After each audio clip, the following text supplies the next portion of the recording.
My name is Jerry. This message is specifically intended for a guy named Brandon. How you doing, by the way? Love your work. However, ultimately I'm going to be tweeting this to him, and it's going to be an open video, so pretty much anybody can watch this. So, I mean, you're welcome to come along the journey with us if you want. I'm talking coffee. That's about it. About as exciting as that gets. So, anyway, the point that I was making with this is that I was hoping to give him some suggestions, because at the time, Brandon was shopping around for a coffee maker. Fortunately, when I actually saw that, he had already bought it. Dang it. So yeah, this may be too late. Maybe he might, not need any of the suggestions I have here. Maybe you can get something out of it. Maybe he might find some use for it. So we'll see. So anyway, Brandon, I saw the coffee maker that you bought, and to be fair, I've never used it, so I have no opinion about it. I'm sure that if you had your parents over, they would recognize it.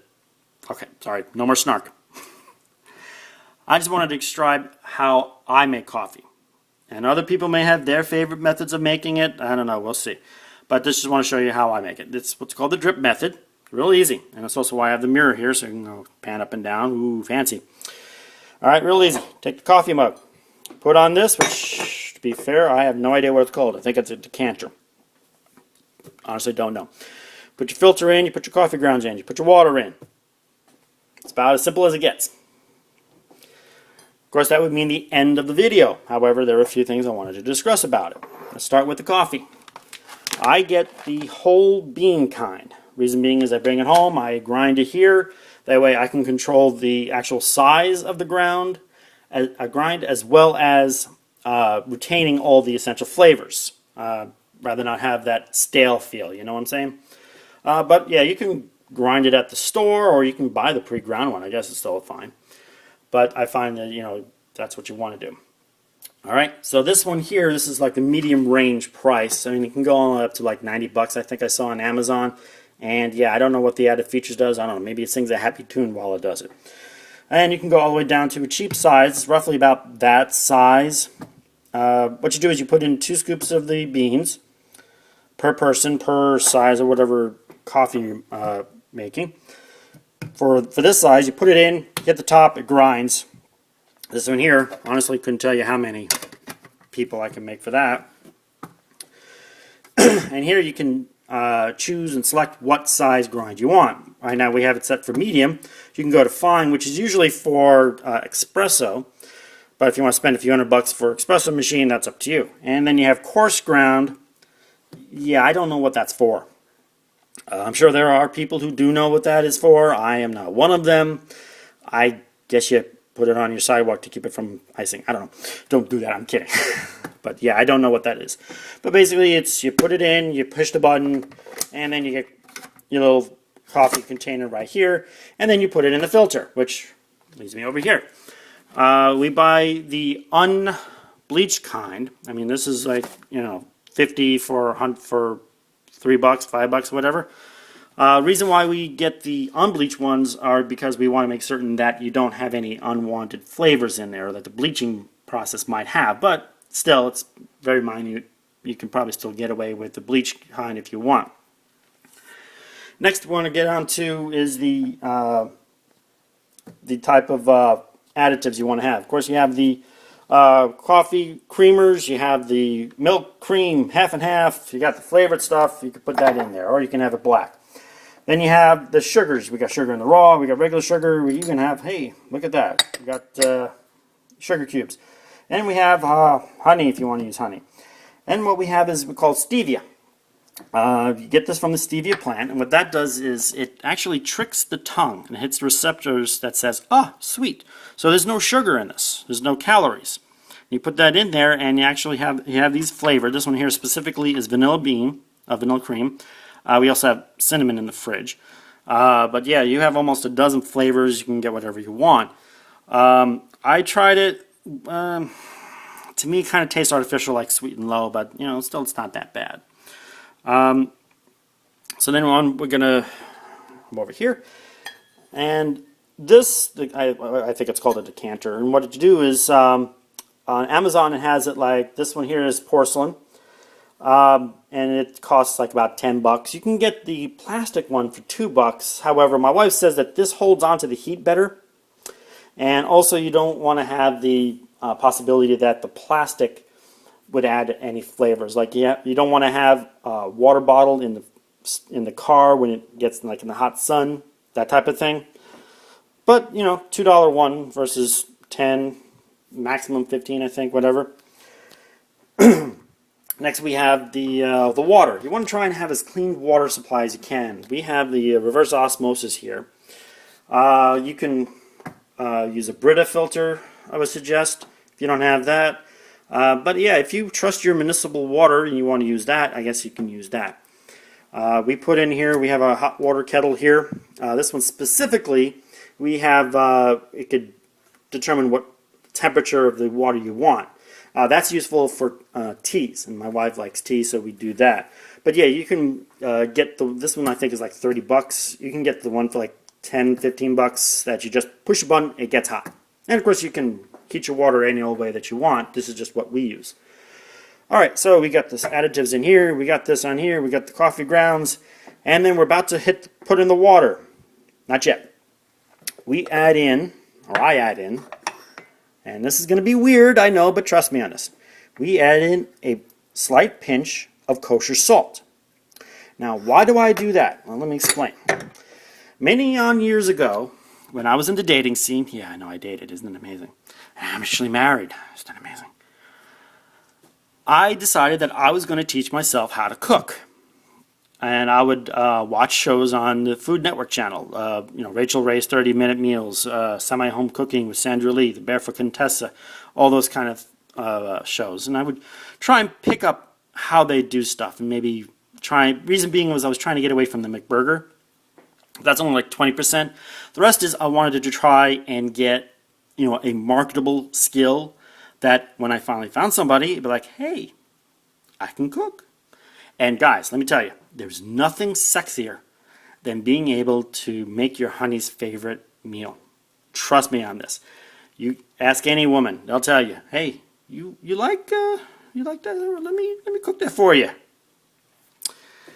So one of the favorite programs that I watched was Alton Brown's Good Eats. And that's where I got the idea. And what that reason why you use a little bit of kosher salt, and I'm not talking like you dump a whole bunch in, just a little tiny pinch, is that salt accentuates flavors. Like there's salt in chocolate. It helps to like amplify it. And just do a simple test. Get your favorite chocolate and have just have one here and put just a little bit of sea salt. I mean, it's like $1 a box, you know, really not that expensive. And you try it with just a little pinch of a sea salt and try it. And it just amplifies flavors. And what that does is in the coffee, it actually amplifies the coffee maker. And my wife just loves it. And see, here's the thing. I don't drink coffee.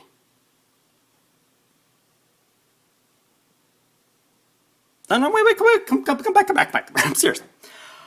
I never really liked the flavor of coffee, even when I was a teenager. I don't drink it. And yet, I make it for my wife. Remember that I told you about how you try and woo somebody with cooking? She actually says that I make the coffee better than she does. And even the tea. I make both the tea and the coffee better than she does. So there might be, give it a try. And I'm not talking learning everything out of the Julia Child's cookbook. I mean, just learn 3 or 4 basic techniques. I mean, I'm not suggesting you have to learn how to fold a quiche in half or something, whatever the fanciest things you need to do. Just at least know what you're doing, and you're not going to burn things, and you'll do all right. And that's what I did here. And I learned how to make a decent cup of coffee. And that's what I'm doing here. And hopefully help show to you. Maybe it might help you.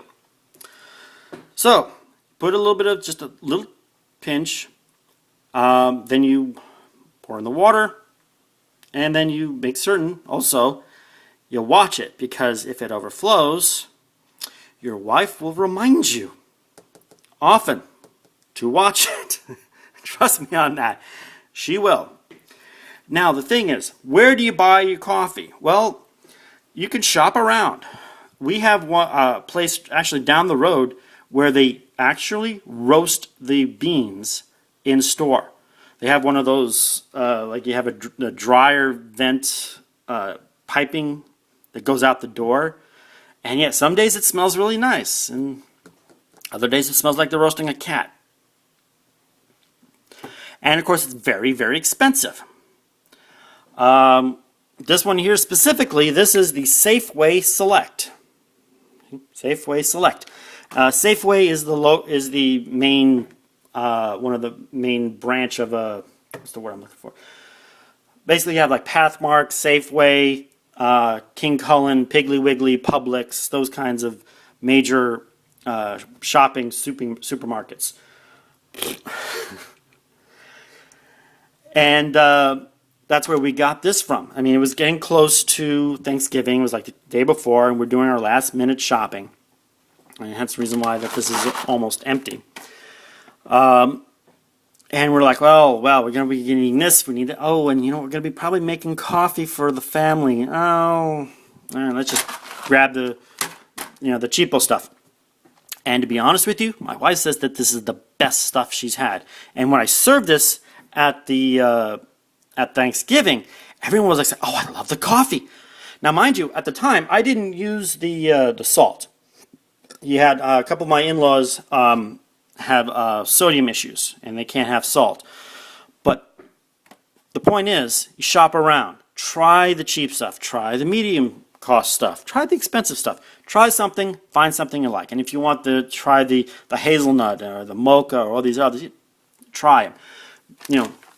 If you buy the cheap one, you lose $1. Save it for when your parents come over. I'm sure they wouldn't mind. And the coffee maker. No more stock. So now, okay, you have all this. What if you want to, this is just one cup of coffee at a time. Well, what if you want to have major? Well, we have here what's called a French press. And what this does is, you can get it open. You have a fine mesh here. Put the coffee grounds in here. You put the water here. You close that. You count 3 minutes. You hit the plunger. You're done. That's it. I went through 2 of these during Thanksgiving. And like I said, I did not put any salt in this. Actually, I honestly wouldn't know how to do that for this. And that's what you use for that. And honestly, that's all I can think about for what I have left here. Anyway, I thank you for listening. And I hope that this has helped. And as I said, just let me know if this helped either way. I'm curious. Just would appreciate just a little, hey, thought you were full of it. Okay, I can deal with that. Anyway, thank you for listening, and coffee on.